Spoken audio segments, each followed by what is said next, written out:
It's that time of year where we're looking to do some deeper work. This is the Somnia Tarot by Nicholas Bruno. Somnia in Latin means to dream, sleep, or to see a dream. This is a photography style deck, and it showcases this beautiful work with these mediums of photography and sculpture and costume design. The references in this deck are made to the Rider-Waite Smith, and the deck is really based on the creator's sleep paralysis. What he's done is he's taken those experiences and transformed them into these beautiful, surreal images. So his experience with these, he just worked with them and brought them to life within this deck.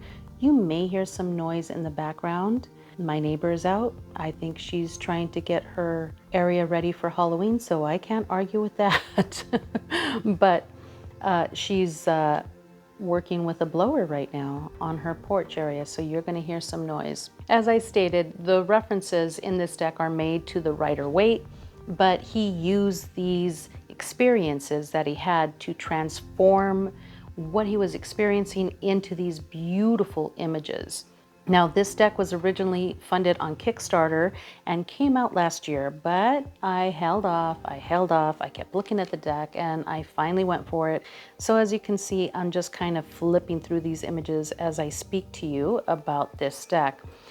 This deck features 78 full color cards, 400 GSM. They are 3.5 by 5 inches, and it comes in this beautiful box that is a 2-part box. It doesn't have anything fancy on the inside, but the quality of the box itself is amazing.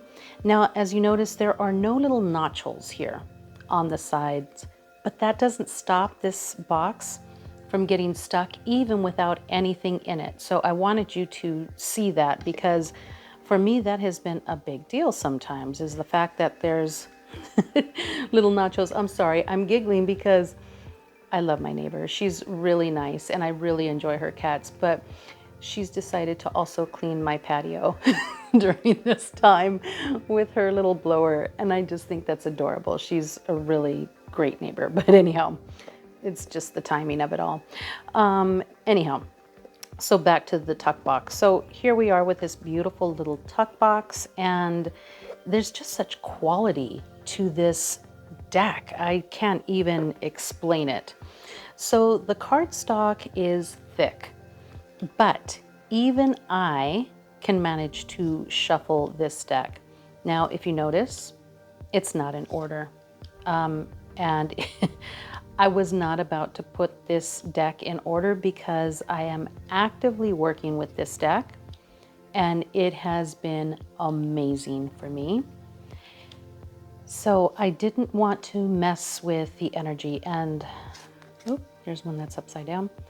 And I kind of go by that. If I'm getting really good readings with the deck, I do not mess with it. I leave it alone. I do not put it back in any particular order, even though I would have loved to show you the deck in order.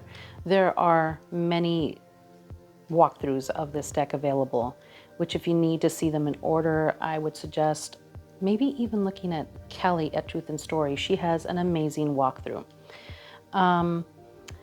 But what I love about this deck is that it is that shadow deck. It is that deck that really puts you into this state where you're in that inner emotional being, and it is surrounded. This deck is surrounded by water. There's so much water, and as I say that, there's one where there's absolutely no water, but there's a lot of water even within the background of the deck, and all around within many of these images. The coins have less water, and I can see why he did that, because it's a grounding suit. It's based on that earth and the grounding.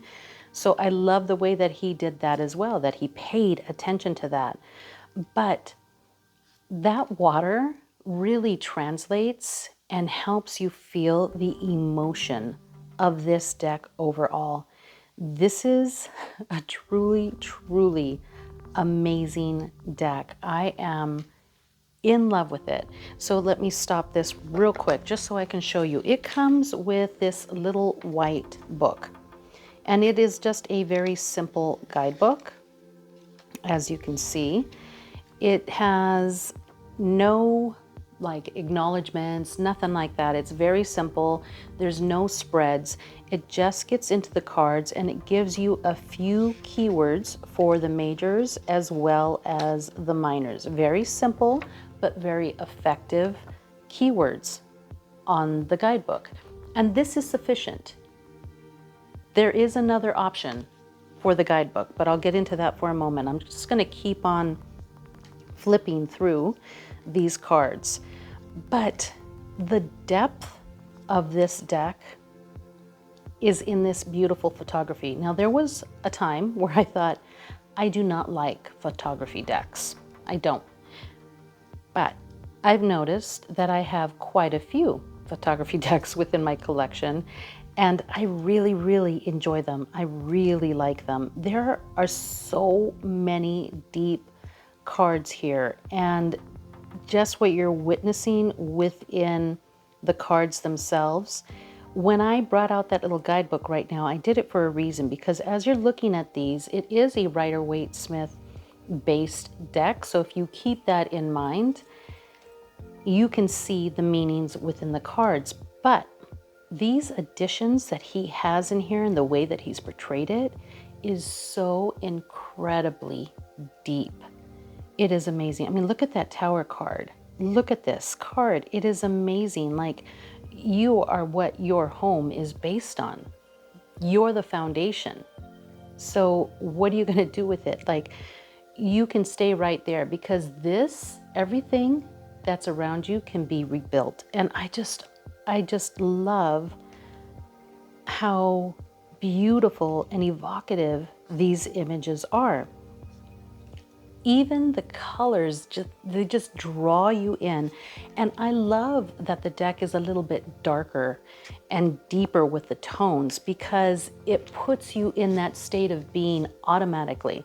So these are the backs, and it does have like the little Mason image in the back. I have no idea if the creator is a Mason, but his initials are in there, if you can see them.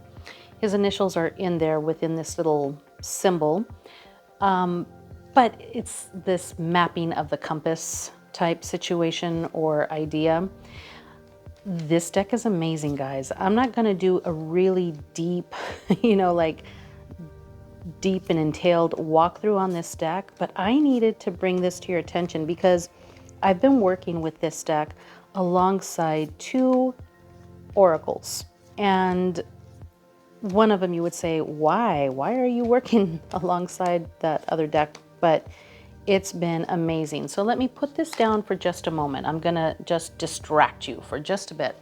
So now I showed you the little white book. Now, in addition to the little white book, there is this full-size companion book that you can purchase on his website. Now, this companion book does have a little bit more information in the deck and explains a little bit more. Each card, majors and minors, have a full-size picture. So if you're like me, I read in my living room. Now, right now it's all lit up, so you can see the cards with a little bit more detail because it's lit up. And in any normal setting, I would think that this would be normal lighting. But for me, it's just the way that my house is situated.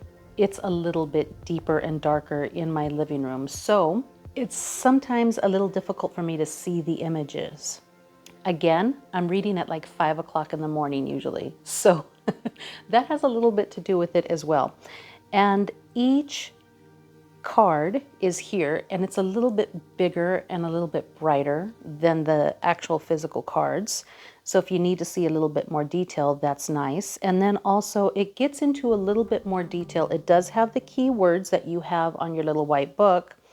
And then it goes into a little bit more detail about the card itself, a little bit more explanation, and a lot about how he's set up for the photography, for taking the picture of each and every card.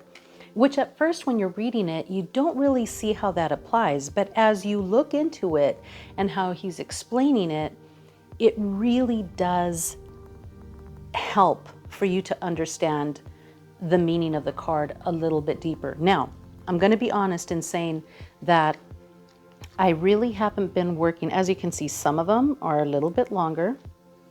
Some of them are a little bit shorter. I'm going to come over here to some of the minors, and you can see again, some are a little bit shorter. And, but it gets into a little bit more detail. But as I was saying, I haven't really been working with the guidebook because all the images are so self-explanatory within this deck. If you just allow yourself to step in to this picture, to be part of it, you will find that it opens up so much. There are some cards in here where you're like, okay, I completely see, like the Six of Coins. You have one where he's offering it. See, like he's like presenting. He's presenting it. And then this one where her hands are up and holding it. It gives that idea of giving and receiving within the Six of Coins. And the World card, look at her with her book. I mean, I would love to really dig in a little bit deeper, even so. But my goodness, it is an amazing, amazing book. So going back to the guidebook, I haven't really been using it because there's so much detail on the cards themselves that I really haven't needed to. I really wanted to work with it in more of an intuitive manner. But after I finish my love affair that I'm having with this particular time with this deck, I think what I'll do is I will start reading it a little bit further, because those that I have read have been really grounding. And at first you're reading it and you're like, okay, so why is he telling me that? So here it talks about the Six of Wands. The character from the Two of Wands returns, standing in triumph upon a stone for all to see. As the sun begins to tear through the wispy cloud formation, he announces a victory by presenting overhead a silver candelabra that bears 6 flaming wands, resonating with a trophy of great accomplishment. He has obtained a taste of fulfillment, both in personal experience and enterprise. Friends and partners may have pursued separate paths, but their presence is not required in personal celebration. The Six of Wands, the character reveals, in pure bliss, now realizing the grand dreams of his younger self. Isn't that an amazing interpretation of the Six of Wands, where he doesn't need anybody else to be present? He can celebrate this time all by himself. He doesn't need the crowd. Without completely reading this guidebook, you might not take it in that pretext. I mean, you could, but you might not. And so this guidebook kind of opens it up a little bit more, and his explanation for why he did it that way. Sometimes he talks about the props that he used within that particular deck, or card rather. And that's always interesting to see as well. So now one thing that you need to know about this deck is that the cups are represented by buckets, and the wands are represented by candles or by torches. The swords are, of course, swords, and the pentacles are these big, beautiful pentacles, which I find interesting because everything else is pretty much normal sized, but in the pentacles, let me see if I can find a pentacle here, they're really big. They're not small coins, they're big pentacles. And that in itself, to me, makes a statement. Like, see right here, he's holding this big old frickin' pentacle in his hands. This right here with this, my mom had a sewing machine like this. I think one of my sisters may have taken that. And I like that there's no faces showing on this deck. Some people might get a little weirded out by it, but I find it perfect because you're not dealing with somebody else's emotions. It's covered and you're dealing with your own when it's in this, when it's presented this way. I am adoring this deck. I don't know if you can hear it or not. I am very curious about the image on the back. If he is a Mason or not, I don't know if that has anything to do with the way that he's viewing these cards as well. I know that it's based on his sleep paralysis, but it would be interesting to know. I don't know. It's just a very evocative deck. And it's, to me, it has been an extremely easy read because the images are based on the Rider-Waite-Smith, and then the way that he's presenting it is just amazing. And this one, the Hanged Man, where he can see his reflection here. It's not enough that he's in this position where he's forced to take a different look at things, but he can see his own shadow within this deck. And I just think it's amazing. Now, for me, this time of year is not only for shadow work, but also for very deep ancestral work as well. So this deck is just working out perfectly. Now, this deck may not be everybody's cup of tea, but I think that the depictions are genius. I really do. I love the way that the cards are presented. I love the white borders because I really feel that it makes you come in and draw in into this picture. It puts your attention in here. I know that some people may get this and then, you know, take off the borders, and you can probably read it just fine without the borders or the titles because of the way that the cards are presented. But for me, personally, I feel like it really helps the deck. I feel like it gives it a little bit of space for you to think and just take this image and bring it inward a little bit. I don't know if I'm making any sense when I'm talking about this. So if you watched my September wrap up, you'll see that I have paired it up with, and let me just gather these up very quickly. I paired it up with the Energy Arcology deck, and many people stated to me I would have never thought to pair those two up together. But I'm going to show you why I paired them up together. Now, there's another deck that's new to me, and I'm going to just present it here just very, very briefly. And I've been getting amazing, amazing reads with these three. So this is the Death Doula Oracle. This, of course, is the Somnia Tarot, and this is the Energy Arcology. So getting back to the original conversation, I'm going to push this out for just a moment. I've been pairing these two together because, you know, this shadow work that we're doing, where does it all begin? If you think about it, shadow work starts with what we were handed down, what we came into this world with. And sometimes the things that we're dealing with really have nothing to do with us. Sometimes it's feelings that we are just repressing and not dealing with. But sometimes it's stuff that we're dealing with that's not ours.